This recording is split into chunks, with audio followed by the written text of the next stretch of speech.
എല്ലാവർക്കും പുതിയൊരു വീഡിയോയിലേക്ക് സ്വാഗതം. ഇപ്പോൾ സമയം ഒരു 5 മണിയായിട്ടുണ്ട്. 5 മണിക്ക് ഞാൻ വീട്ടിൽ നിന്ന് ഇറങ്ങി. ചുമ്മാ ഒരു ഞായറാഴ്ചയാണ്, അപ്പം ബൈക്കൊക്കെ എടുത്തൊന്ന് കറങ്ങാമെന്ന് വിചാരിച്ചിട്ട് ഇറങ്ങിയാണ്. പ്രത്യേകിച്ച് അങ്ങനെ വലിയ പ്ലാനൊന്നുമില്ല. നമ്മൾ വയനാട് വഴി മുത്തങ്ങയിൽ നിന്ന് ബന്ദിപ്പൂരിൽ നിന്ന് മുതുമല, അങ്ങനെ കാട്ടുകൂടെ അങ്ങനെ വണ്ടി ഒടുക്കിച്ചിട്ട് തിരിച്ച് രാത്രിയാകുമ്പോൾ വീട്ടിലെത്താമെന്നൊക്കെയാണ് വിചാരിക്കുന്നത്. മഴക്കാറും കാര്യങ്ങളൊക്കെ ഉണ്ട്. അപ്പം മഴയൊക്കെ പെയ്യുകയാണെങ്കിൽ അതൊക്കെ കൊണ്ട് എൻജോയ് ചെയ്തിട്ട് ഇങ്ങനെ വണ്ടി ഓടിച്ച് കറങ്ങാം എന്നാണ് വിചാരിക്കുന്നത്. അപ്പോൾ നമ്മൾ പോകുന്ന റൂട്ട് എന്ന് പറഞ്ഞാൽ വയനാട്ട് വഴിയാണ്. വയനാട്ടിൽ താമരശ്ശേരി ചുരം കയറിയിട്ട് പോകും. എന്നിട്ട് എവിടെയെങ്കിലുമൊക്കെ ബ്രേക്ക്ഫാസ്റ്റ് കഴിക്കണം. ബ്രേക്ക്ഫാസ്റ്റ് കഴിച്ചിട്ട് വണ്ടി എടുത്തിട്ട് കണ്ടിന്യൂ ചെയ്തിട്ട് പിന്നെ പോയിട്ട് ഗോപാലസ്വാമി ബെട്ട, ഹിമവത് ഗോപാലസ്വാമി ടെമ്പിൾ, അവിടെ പോയിട്ട് ചുമ്മാ മുകളിലൊക്കെ പോയി കുറച്ച് കാറ്റൊക്കെ കൊണ്ടിരുന്നിട്ട് പിന്നെ പറ്റുകയാണെങ്കിൽ സമയത്തിനനുസരിച്ചിട്ട് വേറെ എങ്ങോട്ടെങ്കിലുമൊക്കെ പോകും. അങ്ങനെ പ്രത്യേകിച്ച് പ്ലാനൊന്നുമില്ല. രാത്രി ഒരു 10 മണി 10:30 ആകുമ്പോഴേക്ക് തിരിച്ച് വീട്ടിലെത്തണം. അത്രയേ ഉള്ളൊരു പ്ലാൻ ഈ ട്രിപ്പിൻ്റെ. അപ്പം ഇത് നമ്മുടെ വീട്ടിൽ നിന്ന് ഇറങ്ങിയിട്ടുള്ള ബൈപ്പാസാണ്.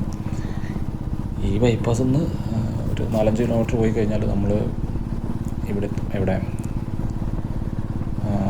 വയനാട് റോഡിൽ നമ്മളെ പുലച്ചയ്ക്ക് തന്നെ വീട്ടിൽ നിന്ന് ഇറങ്ങിയുകൊണ്ട് നമ്മൾ വലിയ ട്രാഫിക്കൊന്നും ഇല്ലാതെ ഇപ്പം അടിവാരത്ത് എത്തിയിട്ടുണ്ട്. അടിവാരത്ത് ഒരു 1 hour കൊണ്ട് എത്തി. മെല്ലെ ഓടിച്ച് വന്നു, വലിയ തിരക്കൊന്നും കൂട്ടാതെ മെല്ലെ ഓടിച്ച് വന്നു. ഒരു 1 hour കൊണ്ട് അടിവാരത്തെത്തി. ഇനി ഇവിടുന്ന് നമ്മൾ ചുരം ഒരു 10 കിലോമീറ്റർ കയറണം. ചുരം കയറി കഴിഞ്ഞ് കഴിഞ്ഞാൽ നമ്മൾ ഇവിടെ എത്തും. കൽപ്പറ്റ അവിടെ നിന്ന് എവിടെന്നെങ്കിലും കൽപ്പറ്റയോ അല്ലെങ്കിൽ ബൈപ്പാസ് ഹൈവേ നിന്ന് എവിടെന്നെങ്കിലും ബ്രേക്ക്ഫാസ്റ്റ് കഴിക്കണം. എന്നിട്ട് ട്രിപ്പ് കണ്ടിന്യൂ ചെയ്യണം. ഈ വയനാട് ചുരത്തിൻ്റെ ഏറ്റവും ബെസ്റ്റ് പാർട്ട് എന്ന് പറഞ്ഞു കഴിഞ്ഞാൽ ഈ 3-ാം വളവ്, 2-ാം വളവ്, 3-ാം വളവ്, 4-ാം വളവ്, ഈ വളവുകളാണ്. ഇവിടെ നമ്മളിങ്ങനെ വണ്ടി കളിക്കുമ്പോൾ കാണാൻ നല്ല കോടയൊക്കെ ഉള്ള നല്ല മലകളൊക്കെ കണ്ട് ഇങ്ങനെ, അതായത് ഫസ്റ്റ് നമ്മൾ വയനാട്ടിലേക്ക് എൻ്റർ ചെയ്യുന്ന സമയത്തുള്ള ഏറ്റവും അടിപൊളി വ്യൂ ഇവിടെയാണ്. അതായത് വണ്ടികൾ വന്ന് പോകുന്നത് തിരക്കുണ്ടാവും. നമുക്കൊരു ചായ കുടിക്കണമെങ്കിൽ ചായ കുടിക്കുക. ഇന്നിങ്ങനെ എന്താ പറയുക, ആകാശവും മലകളും മേഘങ്ങളും ഒക്കെ കണ്ടിട്ട് ചായയൊക്കെ കുടിച്ചിങ്ങനെ റിലാക്സ് ചെയ്യാൻ പറ്റിയ നല്ല അടിപൊളി സ്ഥലമാണ്. പിന്നെ ഈ വളവും സംഭവങ്ങളും കാര്യങ്ങളൊക്കെ അത്യാവശ്യം കുറേ റീലുകളിലും കാര്യങ്ങളിലൊക്കെ നല്ല ഫേമസ് ആണ്. പണ്ട് ഇവിടെ നല്ല ബ്ലോക്ക് ഉണ്ടായിരുന്നു ഈ വീതി കൂട്ടുന്നതിന് മുമ്പ്. ഇപ്പോഴും ബ്ലോക്ക് ഉണ്ട്, പക്ഷേ ഇവിടെ ബ്ലോക്കില്ല. ഇപ്പം ബാക്കി ഓരോ സ്ഥലങ്ങളിലാണ് ചുരത്തിൽ ബ്ലോക്ക്. ശരിക്കും ഈ ട്രിപ്പിൻ്റെ ഏറ്റവും അടിപൊളി ഈ വ്യൂ തന്നെയാണ്. അതായത് നമ്മുടെ മുന്നിൽ കാണുമ്പോൾ, അതായത് വളഞ്ഞ് വരുന്ന സമയത്ത് ഒരു മലകളെ കാണുമ്പോഴൊരു പച്ചപ്പുള്ള മലകൾ കാണുമ്പോഴൊരു ഹാപ്പിനെസ് ഉണ്ടല്ലോ. അതാണ് ശരിക്കും ഈ ചുരം കയറുന്നതിൻ്റെ ഒരു മെയിൻ പരിപാടി. നല്ല തിരക്കാണല്ലോ രാവിലെ തന്നെ. എനിക്ക് തോന്നുന്നു സൺഡേ ഹോളിഡേ അല്ലേ, അപ്പോൾ അതുകൊണ്ട് കുറേ ആൾക്കാർ ഇങ്ങനെ കയറി പോകുന്നുണ്ടാവും വയനാട്ടിലോട്ട്. അങ്ങനെ നമ്മൾ വണ്ടി ഓടിച്ചിട്ട് വയനാടിൻ്റെ എൻട്രൻസിലേക്ക് എത്തിയിട്ടോ. ശരിക്കും ഈ നമ്മുടെ ചുരം എന്ന് പറയുന്നത് വയനാടല്ല, താമരശ്ശേരി ചുരമാണ്, കോഴിക്കോട് ജില്ലേൻ്റെ ഭാഗമാണ്. ഈ ചുരം കയറിയിട്ട് നമ്മുടെ ഒരു ആർച്ചില്ലേ, വെൽക്കം ടു വയനാട് എന്ന് പറയുന്നത്, ആ സ്റ്റാർട്ട് ചെയ്യുമ്പോഴാണ് ശരിക്കും ഈ വയനാട് ചുരം സ്റ്റാർട്ട് ചെയ്യുന്നത്. നമ്മൾ ഇപ്പം ഈ ഒരു വളവാണ്ട് കഴിഞ്ഞ് കഴിഞ്ഞാൽ നമ്മൾ വയനാട് ജില്ലയിലേക്ക് കയറും.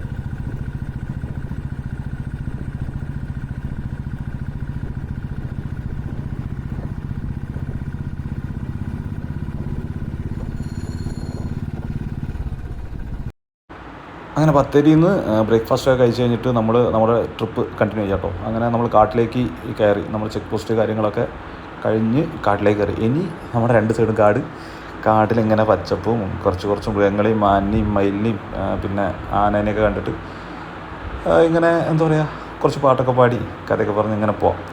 അത്രേ ഉള്ളൂ. ഇനി പ്രത്യേകിച്ച് വേറൊന്നും ചെയ്യാനൊന്നുമില്ല. എന്തു പറയാനാ, ഈ കാട്ടിൽ കൂടെ പോകുമ്പോൾ ഇതിങ്ങനെ കാണുക.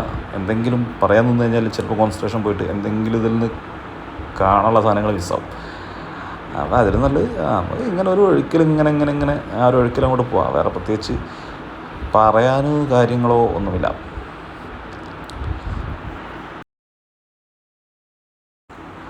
ഈ കാടേ നല്ല ഭംഗിയുണ്ട് കേട്ടോ.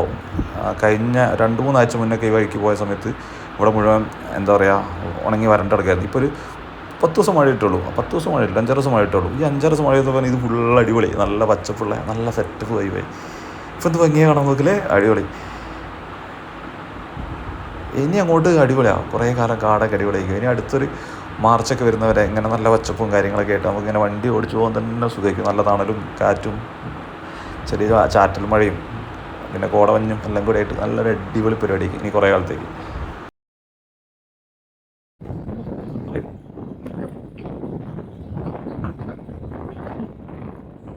ഇത് കാടിനുള്ളിലൊരു അമ്പലമാണ്, പൊൻകുഴി ക്ഷേത്രം. ഇതിൽ എപ്പോൾ പോയാലും ഇവിടെ ഭയങ്കര തിരക്കാണ്. ഇവിടെ മറ്റേ ബലിതർപ്പണങ്ങൾ, കാര്യങ്ങൾ, സംഭവങ്ങളൊക്കെ ഉണ്ട്. 2 ക്ഷേത്രമുണ്ട്, ഒന്ന് റോഡിൻ്റെ അപ്പുറത്തെ സൈഡും ഒന്ന് റോഡിൻ്റെ ഇപ്പുറത്തെ സൈഡും. പൊൻകുഴി ശ്രീരാമ സീതാദേവി ക്ഷേത്രം, അതായത് ശ്രീരാമനായിട്ടുള്ള എന്തോ ഐതിഹ്യങ്ങളും കാര്യങ്ങളൊക്കെ ബന്ധപ്പെട്ട ക്ഷേത്രമാണ്.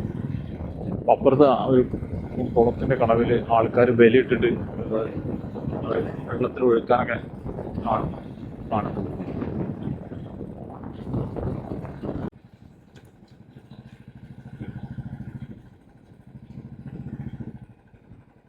ഒരു കൂട്ടം മാനുകൾ ഇഷ്ടം പോലെ സൈഡിൽ.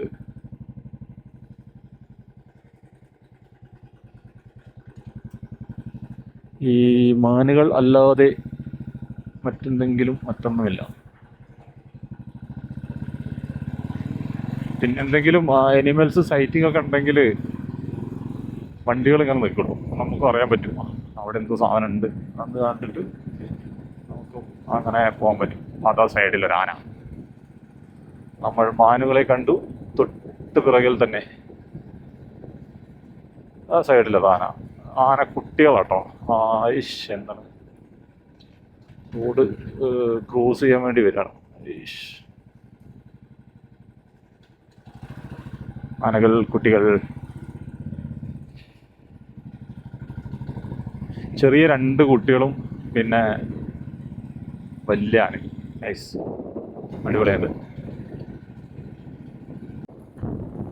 എന്താ പറയുക, മാനയും നമ്മൾ ഇഷ്ടം പോലെ കാണും. അത് അടുത്ത കുറച്ച് വണ്ടികൾ അവിടെ അങ്ങനെ നിർത്തിയിട്ടുണ്ട്. അപ്പോൾ അവിടെ ഉണ്ടാവും എന്തെങ്കിലുമൊക്കെ മൃഗങ്ങളായിട്ട്.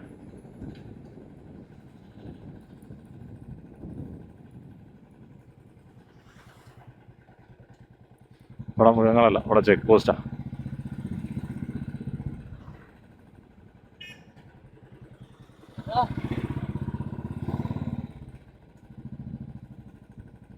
ഇതാണ് കേട്ടോ ഞാൻ നേരത്തെ പറഞ്ഞ കർണാടകത്തിൻ്റെ ചെക്ക് പോസ്റ്റ്.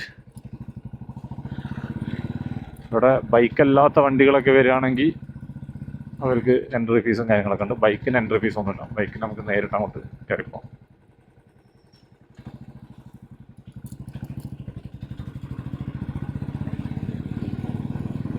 നല്ല ക്ലൈമറ്റ് ഉണ്ടോ, ഒട്ടും വെയിലൊന്നുമില്ല. ചെറിയ മഴ ചാറുന്നുണ്ട്. കാറ്റിനകത്ത് നിർത്തിയിട്ട് കോട്ടിടാൻ പറ്റുമോ അറിയില്ല, പക്ഷെ ക്ലൈമറ്റ് ഈസ് ഗുഡ്. അതായത് നമുക്ക് അങ്ങനെ ഒരു ഭയങ്കരമായിട്ട് നമ്മൾ വെറുപ്പിക്കുന്ന ഒരു ക്ലൈമറ്റ് ഒന്നുമില്ല. അവിടെ ഒരു മരത്തിൻ്റെ മുകളിൽ ഒരു സിംഹവാലൻ കുരങ്ങും. സൂര്യൻ ഇതൊക്കെ എടുക്കാൻ വേണ്ടി അതുകൊണ്ട് എടുക്കുന്നില്ല.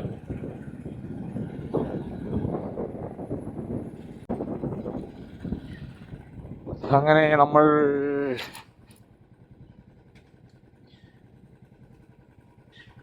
കർണാടകത്തിൻ്റെ ചെക്ക് പോസ്റ്റ് കടന്നിരിക്കുന്നത്. നല്ല ഭംഗിയുള്ള ഫുള്ള് വാഗഭൂമരം.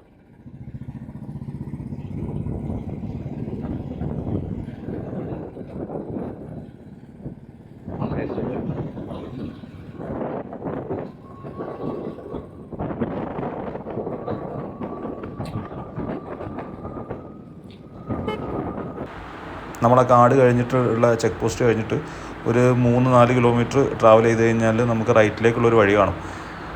ആ വഴിയിൽ നിന്ന് റൈറ്റ് എടുത്ത് പോയി കഴിഞ്ഞാൽ നമ്മൾ ഷോർട്ട് കട്ടിൽ ഗോപാലസ്വാമി എത്തും. എന്നാലും നമുക്ക് അവിടെയുള്ള ആൾക്കാരോടൊന്ന് ചോദിച്ചേക്കാം.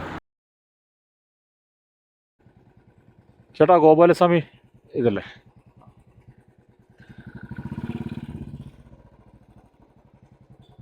നമുക്ക് വഴി അറിയുമെങ്കിലും ഒന്ന് ചോദിച്ചു നോക്കുന്നത് നല്ലതാണ്. എന്താ വെച്ചാൽ ഇവിടെ ലോക്കലി ആൾക്കാർ അങ്ങനെ നമ്മളെ ചാമ്പൊന്നുമില്ല.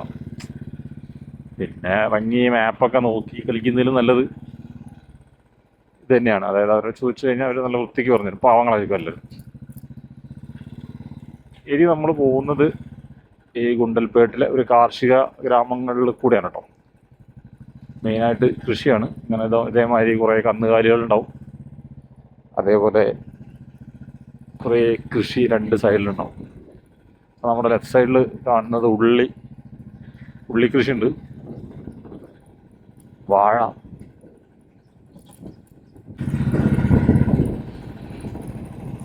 സൈഡിൽ ട്രാക്ടറൊക്കെ വെച്ചിട്ട് കൃഷി നടക്കുന്നുണ്ട്. അതെനിക്ക് തോന്നുന്നു നമ്മുടെ ഈ തെച്ചി ഈ നമ്മുടെ ഓണത്തിലേക്കുള്ള പൂവിൻ്റെ കൃഷി തുടങ്ങാൻ വേണ്ടിയിട്ടുള്ള ഉഴുത് മറിക്കലാണെന്ന് തോന്നുന്നു. ഇവിടെ ഇനിയിപ്പോൾ നമുക്ക് ഓഗസ്റ്റൊക്കെ ആയി വന്നെത്തിക്കഴിഞ്ഞാൽ ഇവിടെ ഭയങ്കരമായിട്ട് ഇങ്ങനെ ഓറഞ്ച് നിറത്തിലും പിന്നെ വാടാമല്ലിയും അങ്ങനെ ഒരുപാട് പൂവുകൾ ഇങ്ങനെ നിറഞ്ഞ് ഇങ്ങനെ നിൽക്കും. കാണാം.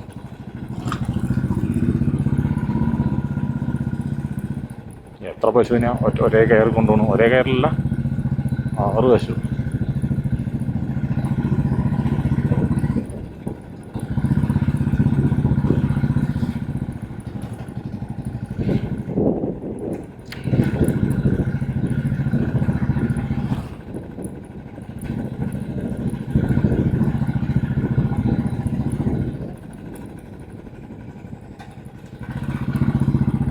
ഫുള്ള് റോഡിൽ ചാണകവും അങ്ങനത്തെ സാധനങ്ങളൊക്കെ കേട്ടോ. ഫുള്ള് ചാണകം, എന്തൊക്കെ അമ്പം കാളയാണല്ലോ.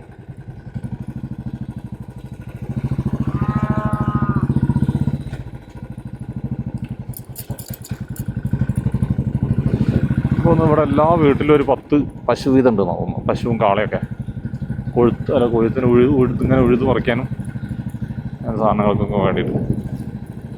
വാവ്,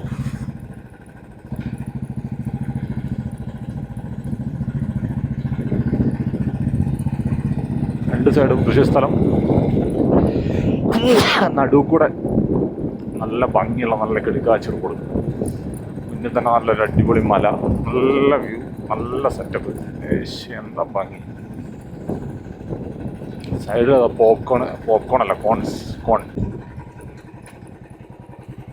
ചേട്ടാ ഗോപാലസ്വാമി സ്ട്രൈറ്റ് അല്ലേ?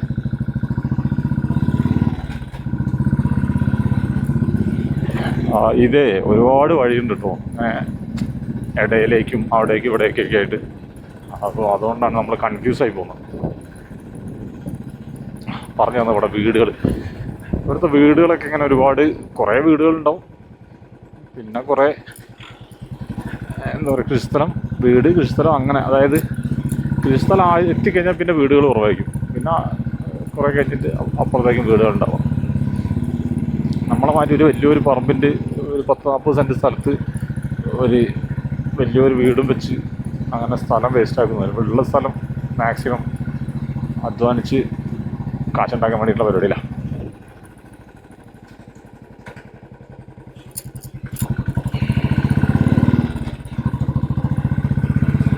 കർണാടകത്തിലെ KSRTC.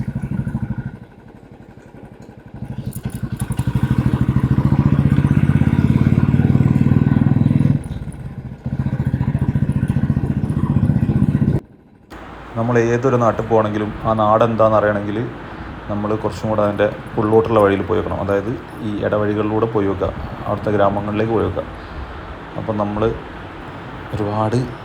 നമ്മൾ പോലും ചിന്തിക്കാത്ത തരത്തിലുള്ള ഒരുപാട് കാഴ്ചകളൊക്കെ നമ്മൾ കാണും.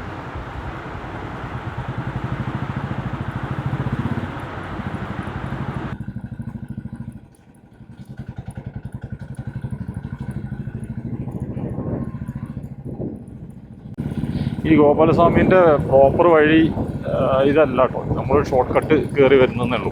പ്രോപ്പർ വഴി എന്ന് പറഞ്ഞാൽ നമ്മൾ ഇത് വഴിക്ക് പോകണം. അതായത് ഗുണ്ടൽപേട്ട എത്തിയിട്ട് ഗുണ്ടൽപേട്ടയിൽ നിന്ന് റൈറ്റ് പോകണം. ഗുണ്ടൽപേട്ടയിൽ നിന്ന് റൈറ്റ് പോയിട്ട് ഒരു 5 കിലോമീറ്റർ വന്നു കഴിഞ്ഞാൽ പിന്നെ അവിടെ നിന്ന് പിന്നെ അഗെയിൻ റൈറ്റ് കയറി കഴിഞ്ഞാൽ പിന്നെ 5 കിലോമീറ്റർ വന്നു കഴിഞ്ഞാൽ ഗോപാലസ്വാമി എത്തും. അതാണ് ശരിക്കും വഴി. നമ്മളിതിപ്പോൾ ഷോർട്ട് കട്ട് അടിക്കുന്നതുകൊണ്ടാണ്. പക്ഷേ ഷോർട്ട് കട്ട് നല്ല വ്യത്യാസമുണ്ട്. ഒരു 8-9 കിലോമീറ്ററോളം വ്യത്യാസമുണ്ട് നമ്മൾ ഈ ഷോർട്ട് കട്ട് അടിക്കുന്ന കാരണം. ഗോപാലസ്വാമി പാർക്കിംഗ് ആൻഡ് ബസ്സിൻ്റെ ടിക്കറ്റ് എടുക്കുന്ന സ്ഥലം, എൻട്രൻസ്, അങ്ങനെ പല പേരിലും വിളിക്കാം.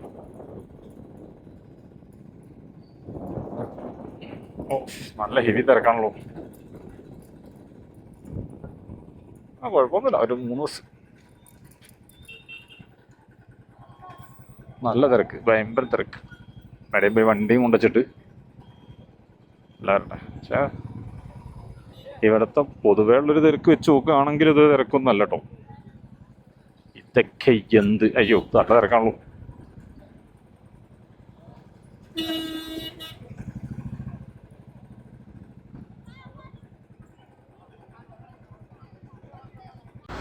നമ്മൾ ഇവിടെ നിൽക്കുന്ന ഈ സ്ഥലത്ത് നിന്ന് ഒരു 5 കിലോമീറ്ററും കൂടെ നമുക്ക് ഗോപാലസ്വാമി അമ്പലത്തിലേക്ക് പോകാനുണ്ട്. അവിടേക്ക് നമ്മുടെ വണ്ടി വിടൂല, നമ്മൾ ഇവിടുത്തെ കർണാടകത്തിൻ്റെ ബസ്സിന് തന്നെ പോകണം. അപ്പോൾ ഇവിടെ ഇങ്ങനെ വരി നിന്നിട്ട് നമ്മൾ ടിക്കറ്റ് എടുക്കണം. 70 രൂപയാണ് ഇവിടുത്തെ ടിക്കറ്റിൻ്റെ ചാർജ് വരുന്നത്. ഇവിടുന്ന് അവിടെ ഒരു 1/2-3 മണിക്കൂറോളം വെയിറ്റ് ചെയ്തു. എന്നിട്ട് അവിടെ വെയിറ്റ് ചെയ്തിട്ട് പിന്നെ നമ്മൾ ടിക്കറ്റ് എടുത്തിട്ട് വീണ്ടും അകത്ത് കയറാം. അകത്ത് കയറിയിട്ട് വീണ്ടും ഇവിടെ വരിയിൽ നിൽക്കുക. അങ്ങനെ ആ ബസ് വരും. ബസ്സുകളിൽ വരി നിന്നിട്ട് അതിനനുസരിച്ച് കയറാം. ഞാനേ ബസ്സിൽ ഓടിക്കയറി. നമുക്ക് സീറ്റ് വേണ്ട, നിന്ന് പോകാൻ റെഡിയാണെന്നുണ്ടെങ്കിൽ വരി നിൽക്കേണ്ട ആവശ്യമില്ല. എന്താ പറയുക, മുന്നിലുള്ള ബസ്സിൽ ഓടിക്കയറിയിട്ട് നമുക്ക് നിന്ന് പോകാം.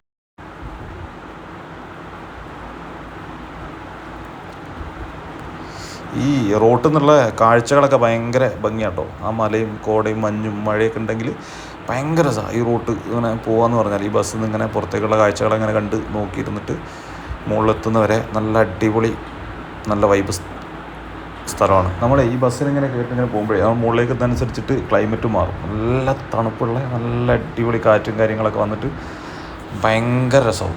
അങ്ങനെ നമ്മളിങ്ങനെ നിന്ന് പോകുന്നതുകൊണ്ട് വീഡിയോ എടുക്കാനൊക്കെ നല്ല ബുദ്ധിമുട്ടുണ്ട്. എന്നാലും അങ്ങനെ എടുക്കാം കുറച്ച് വീഡിയോസൊക്കെ.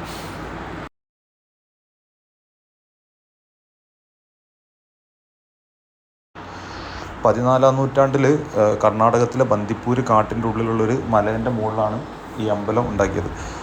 ഇത് 14-ാം നൂറ്റാണ്ടിൽ ചോള രാജാക്കന്മാരുണ്ടാക്കിയതെന്നൊക്കെയാണ് പറയപ്പെടുന്നത്. രാജഭരണകാലത്ത് ഉണ്ടാക്കിയ, അതായത് അത്രയും പഴക്കമുണ്ട്. ഇപ്പം 2020 ആയില്ലേ, അപ്പം ഒരു 100-600 വർഷത്തോളം പഴക്കമുണ്ട്. ഇതാണ് അമ്പലം. ഇവിടെ മെയിനായിട്ട് നല്ല ക്ലൈമറ്റ് ആയിരിക്കും. ചില സമയത്തൊക്കെ വന്നു കഴിഞ്ഞാൽ നല്ല കോടയും കാറ്റുമൊക്കെ ഉണ്ട്. ഇപ്പം കോടയും ഒന്നുമില്ല, പക്ഷെ നല്ല കാറ്റുണ്ട്, നല്ല തണുപ്പുണ്ട്. ഇവിടെ അമ്പലത്തിലേക്കുള്ള എൻട്രി ടൈം എന്ന് പറഞ്ഞാൽ 9:30-ൻ്റെയും 4 മണിൻ്റെയും ഇടയിലാട്ടോ. ആ സമയത്ത് ഈവനിങ് വരെ എപ്പോൾ വേണമെങ്കിലും ആൾക്കാർക്ക് ഇവിടെ വന്നിട്ട് വരാം. പിന്നെ ഉച്ചയ്ക്ക് ഇവിടെ ഭക്ഷണമൊക്കെ കിട്ടും. നല്ല ചോറും സാമ്പാർ റൈസ് കിട്ടും ഇവിടെ. ഇതാണ് ഇവിടുത്തെ ഒരു വ്യൂ വരുന്നത്. ഭയങ്കര ഭംഗി എന്ന് പറഞ്ഞാൽ നമുക്ക് ഇവിടെ വന്നിരുന്നാൽ പിന്നെ പോകാൻ തോന്നില്ല. ചില സമയങ്ങളിലൊക്കെ ചിലപ്പോൾ ആനയും കാര്യങ്ങളൊക്കെ കയറി വരും. നമുക്കിങ്ങനെ ആനേനെയൊക്കെ കാണാം. നല്ല അടിപൊളി സെറ്റപ്പാണ്. ഇതാണ് കേട്ടോ അമ്പലത്തിൻ്റെ ഉൾഭാഗം. ഇവിടെയൊക്കെ അങ്ങനെ ക്യാമറയൊന്നും കൊണ്ടുപോയി കയറ്റാൻ പാടില്ല. ഞാൻ പിന്നെ വെള്ളം കുടിക്കാൻ വന്ന സമയത്ത് ജസ്റ്റ് ഒന്ന് തിരക്കായതുകൊണ്ട് അകത്തേക്ക് കയറുന്നില്ല, പ്രാർത്ഥിക്കാനൊന്നും നിൽക്കുന്നില്ല. ഇതാണ് അമ്പലത്തിൻ്റെ അകം. ഇവിടുന്ന് ഇങ്ങനെ വരി നിന്നിട്ട് നമുക്ക് ദൈവത്തിനെ കണ്ട് പ്രാർത്ഥിക്കാം. പിന്നെ ഇവിടുത്തെ പുരാണപരമായിട്ടൊരു ഐതിഹ്യം എന്താണെന്ന് വെച്ച് കഴിഞ്ഞാൽ, പണ്ട് അഗസ്ത്യ മഹർഷി ഇവിടെ തപസ് ചെയ്തിട്ടുണ്ടെന്ന് പറഞ്ഞത് ശ്രീകൃഷ്ണൻ. എന്നിട്ട് പുള്ളീൻ്റെ തപസ്സിൻ്റെ കാഠിന്യം കൊണ്ട് ശ്രീകൃഷ്ണനോട് പ്രത്യക്ഷപ്പെട്ടിട്ട് പുള്ളിക്ക് എന്തോ വരം കൊടുത്തു. അങ്ങനെയൊക്കെ ഉള്ളൊരു ഐതിഹ്യമൊക്കെ അവിടെ ഉണ്ട്. അപ്പം ഇതാണ് ഇവിടുത്തെ വ്യൂ. അതായത് നല്ല അടിപൊളി ഭംഗിയാണ് കാണാൻ. നല്ല മലകൾ, കാറ്റ്. ഇവിടെ വന്നാലും ഇവിടുത്തെ ഒരു ഫീൽ കിട്ടുള്ളൂ. ഇങ്ങനെ വീഡിയോയിൽ കണ്ടാലൊന്നും ഇങ്ങനെ ഫീൽ കിട്ടില്ല. അങ്ങനെ നമ്മൾ അമ്പലത്തിൻ്റെയൊക്കെ പരിപാടി കഴിഞ്ഞിട്ട് തിരിച്ചിറങ്ങിട്ടോ ബസ് കയറി അങ്ങനെ പോവാണ് താഴത്തേക്ക്. കുറേ നേരം നിന്നിട്ടോ അവിടെ. ഒരു 1-1.5 മണിക്കൂറോളം അവിടെ സ്പെൻഡ് ചെയ്തു. കമ്പാരിറ്റീവ്ലി തിരക്ക് കുറവാണ്. അപ്പം കുറേ നേരം ഇവിടെ സ്പെൻഡ് ചെയ്തു. കുറേ നല്ല കാഴ്ചകൾ കണ്ടു. പിന്നെ കുറേ കാറ്റും കണ്ടു. ചുമ്മാ ഇരുന്നു കുറേ നേരം, ഒന്നും ആരെയും വെറുപ്പിക്കാതെ ഒന്നും ചെയ്യാതെ കുറച്ച് വീഡിയോസൊക്കെ എടുത്തു. അങ്ങനെ തിരിച്ചു പോവാണ്. അപ്പം ഇനി ഇവിടുന്ന് താഴെത്തി ബൈക്ക് എടുത്തിട്ട് വേറെ എങ്ങോട്ടെങ്കിലുമൊക്കെ പോകണം. ബന്ദിപ്പൂര് കാട്ടുകൂടിയൊക്കെ ഒന്ന് കറങ്ങാമെന്നൊക്കെ വിചാരിക്കുന്നത്. അപ്പോൾ എല്ലാവർക്കും ഈ വീഡിയോ ഇവിടെ അവസാനിപ്പിക്കണം. ആരെങ്കിലും കണ്ടിട്ടുണ്ടെങ്കിൽ നന്ദി.